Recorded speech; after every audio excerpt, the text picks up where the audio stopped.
L'assassinat de Divine, ça me renforce à l'idée de garder cette barbe. Vous ne pensez pas, monsieur, avec ça, avec cette cruauté, cette méchanceté, sur une jeune fille, quand vous voyez les pleins de vie, divine, justice, et vous pensez que ça m'encourage. Ça fait une raison de plus pour garder cette barbe en attaque qui vient s'ajouter à l'attente du renouvellement, de remaniement ministériel annoncé par le président lui-même. Le peuple attend des réponses et des actions concrètes.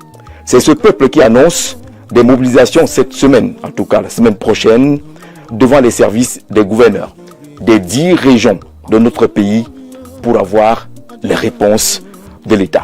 Cette émission, vous comprenez toute la difficulté, toute l'émotion, est réalisée pour rendre hommage à bébé Divine.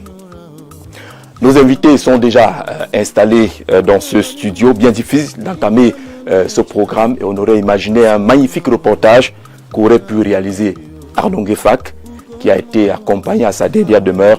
Cette semaine, il a été une meilleure du côté de Fondonera, dans la Menois. Accueillons Soulé Onoriolo. Il est journaliste. Bonjour Soulé. En vous disant bonjour, en disant bonjour, en renouvelant mes amitiés, n'est-ce pas, au sénateur, l'ouragan de la Damawa, celui que j'appelle Abba Arona, pour ne pas dire Abaro, qui est un fan, n'est-ce pas, de cette émission. Je voudrais aussi m'incliner devant la dépouille de Divine, parce que quand je t'entendais parler de ce qui lui est arrivé, c'est atroce, c'est dur et c'est compliqué.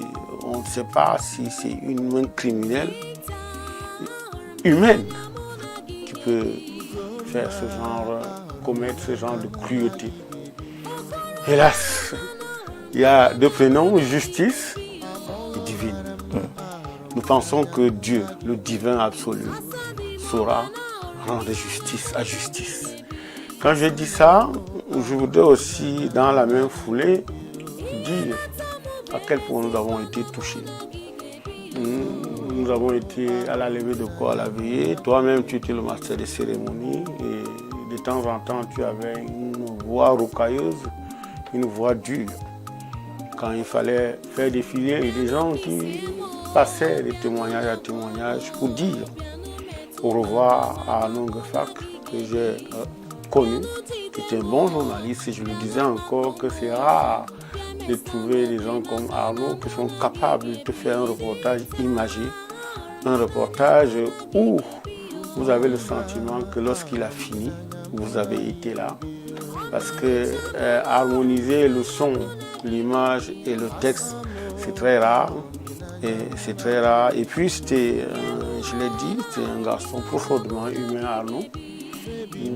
Plusieurs fois, quand il était complètement abattu, il est venu me rendre visite. Et voilà. Mais j'aurais aimé être plus gai. J'aurais aimé être plus gai pour m'arrêter un moment et saluer une action posée par un membre du gouvernement. Jean-Ernest Masséna Ngali Bibé a réussi à désamorcer une bombe. Parce que les syndicats des transporteurs, n'est-ce pas, pour le document routier, avaient programmé il avait lancé un préavis de grève et la grève devait commencer dès lundi demain. Et on voyait bien qu'avec l'arrivée annoncée du pape, ça devait être extrêmement compliqué.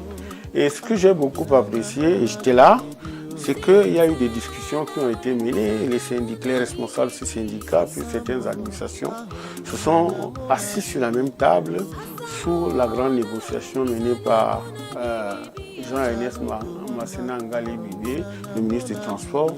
Et ils ont pu, n'est-ce pas, s'entendre sur le lever du mot d'ordre des grèves, sur le fait qu'il faut que les uns et les autres se mettent au travail pour, n'est-ce pas, accueillir, n'est-ce pas, le Saint-Père. Cela est important, je voulais le dire, vous savez, je suis un peu de temps, on me dit que je suis souvent dur n'est-ce pas, à l'encontre des hommes du renouveau. Mais je suis en train de montrer là. Mais vous avez trouvé du bon. Je suis en train de du montrer positif à apprécier. Si vous permettez, très simplement, en 10 secondes, j'aurai fini. Je suis en train de trouver là que lorsqu'ils travaillent bien, lorsqu'ils posent de bonnes actions, on peut le faire.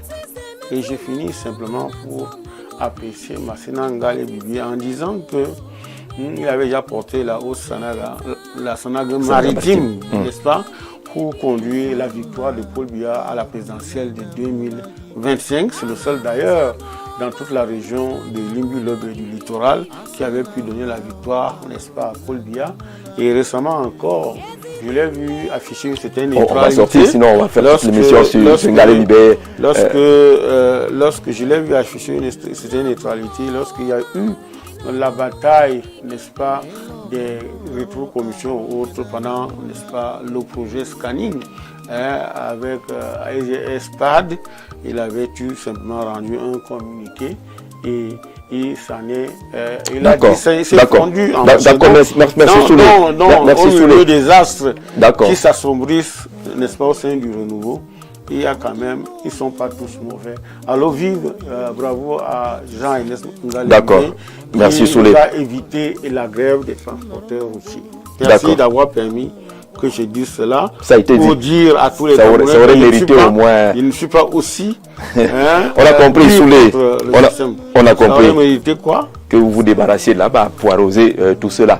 Dans tous les cas, le programme, on le dédie à bébé. Avec l'assassinat de Divine, ça me renforce à l'idée de garder cette barbe. Vous ne pensez pas, monsieur, avec ça, avec cette cruauté, cette méchanceté, sur une jeune fille, quand vous voyez les pleines de vie, divine, justice, et vous pensez que ça m'encourage? Ça fait une raison de plus pour